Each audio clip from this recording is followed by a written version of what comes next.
Hi, my name is Gabe Wright, and this is Colorado Springs, the place I've lived for the majority of my life and the source of my most cherished memories. This strange mix between small town and big city, and the even stranger people that occupy it. And despite all of its quirks and its oddities, the Springs is my home. No matter where I end up in life, I will never forget my time here. But you might be wondering, why are we revisiting?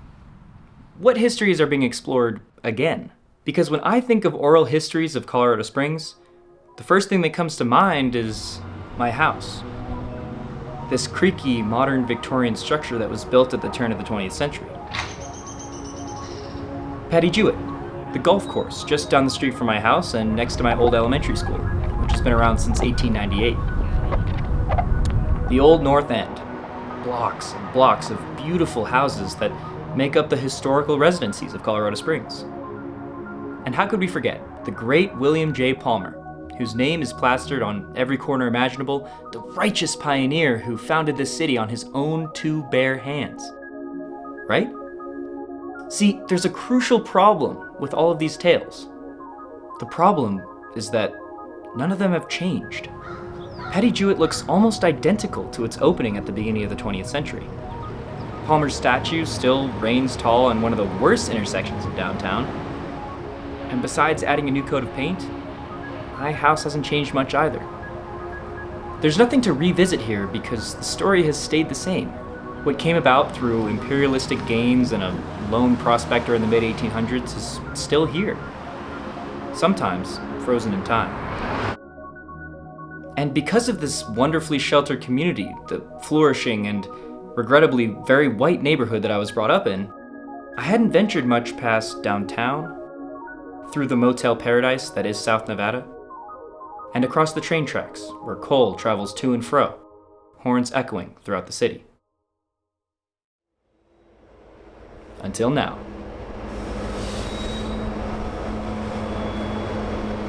Let's take a moment to acknowledge the past. Who came here before us? Who walked across and lived on this land? We can only imagine, perhaps we can sense or feel. This is Shawn Womack, faculty member in the theater and dance department at Colorado College, and where my entire summer began. From the indigenous communities that once thrived here. She also happens to have been born in Colorado, and her son and I went to the same high school. Funny how that happens. Shawn reached out to me with an internship opportunity, a partnership between the college, Concrete Couch, the Pioneers Museum, and a nonprofit organization in Hillside.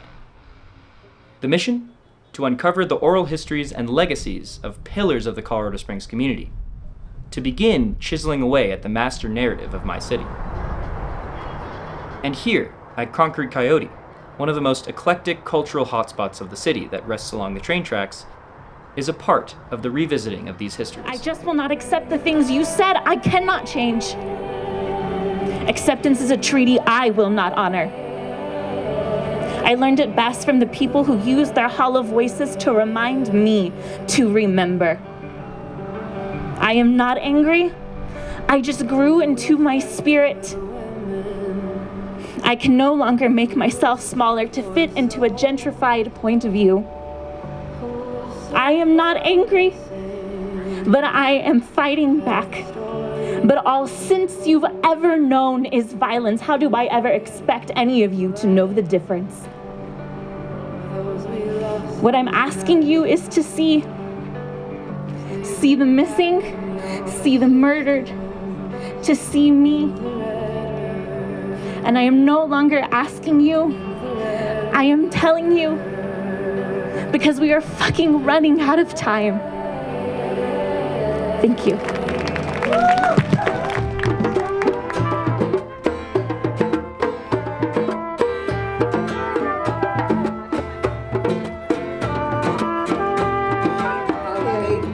Dallas, Wiesbaden, Germany. and every night These men and women take part in a weekly seniors dance class led by Shawn in the Hillside Community Center that I got to sit in on one day. Yeah, baby, so why don't you say this? If you already made up one, make up another. I come from a place. It can be poetic, It can be real, it can be where you're born, it could be where you have strong memories of a place, it can be any of that. I went to Mass there Sunday. They only spoke French. And this woman is June Waller, one of the oldest, wisest, and most respected people I've ever met in Colorado Springs. She was once on the board of housing authorities in the Springs, was a longtime leader of the Springs NAACP, and has many a story to tell. Yeah, absolutely. As long as it doesn't go over -6, that's perfect. Maybe a tiny bit higher, just maybe like here-ish, just because we don't want it to come into the frame. But I was lucky enough to sit down and interview her about her life with a crew of students from the Hillside Advisory Team, who I had trained for interviews just a few weeks prior. Can you say your full name for us? My name is June Mary Catherine Griffin Waller. I told you I had a long name. You knew black folks suffered. I knew that. It wasn't something new that people were putting hoses on you. Hoses was better than being hung. That's why I'm a life member of the NAACP. We fought that for years. You need to get people of like minds to come together to deal with what do you feel is important? Then you gotta fight for it. It ain't gonna come to you. June leaves a positive impact on everyone she meets. She's a leader, a mentor, a trailblazer, and her story will live on for decades to come.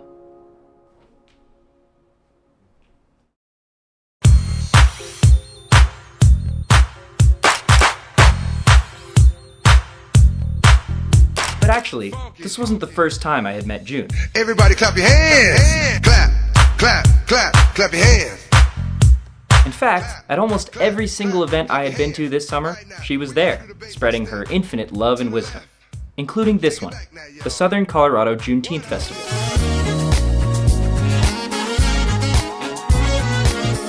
Juneteenth means a lot. It really represents freedom for everyone.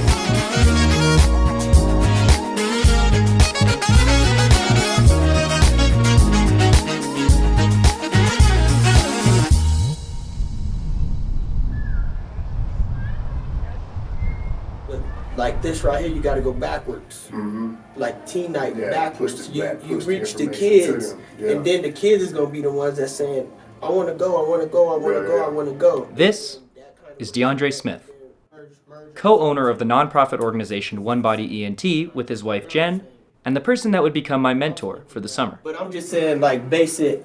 Let this part. He also organized and facilitated this entire event, and perhaps has the most inspiring story of anyone I've met this summer. Focus is to reach the younger generation and use our influence to help them change and make a difference in our community.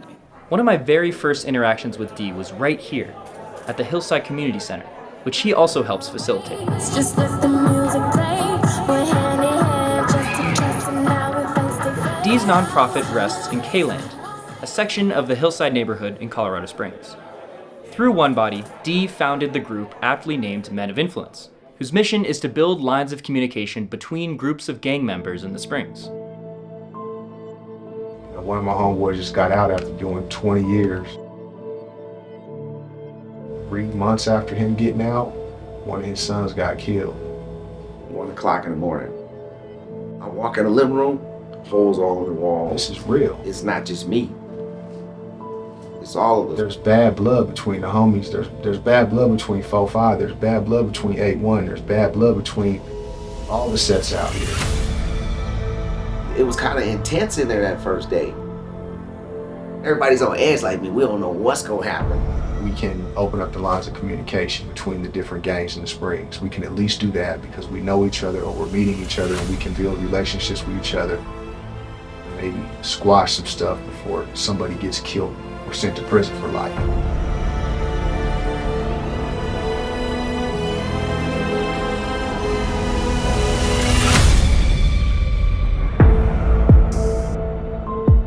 With Dee's guidance, the group plans to pitch a self-titled mini-documentary series to Netflix in the spring.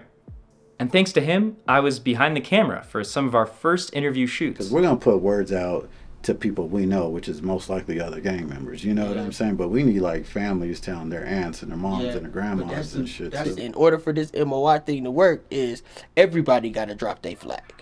And so me and Shawn had to learn that. He won't smoke. I don't. Right. I want everybody to kumbaya in love. I'm Martin. He's Malcolm. Deferring views, like, I wasn't with it at first. Well, I was with it. Yeah. This is why. To be real with y'all, I think Shawn is going to be the most impactful person in Colorado Springs history if he get it. He speaks with candor. He brings an aura of respect everywhere he goes. And his goals for the future of Hillside are extremely ambitious.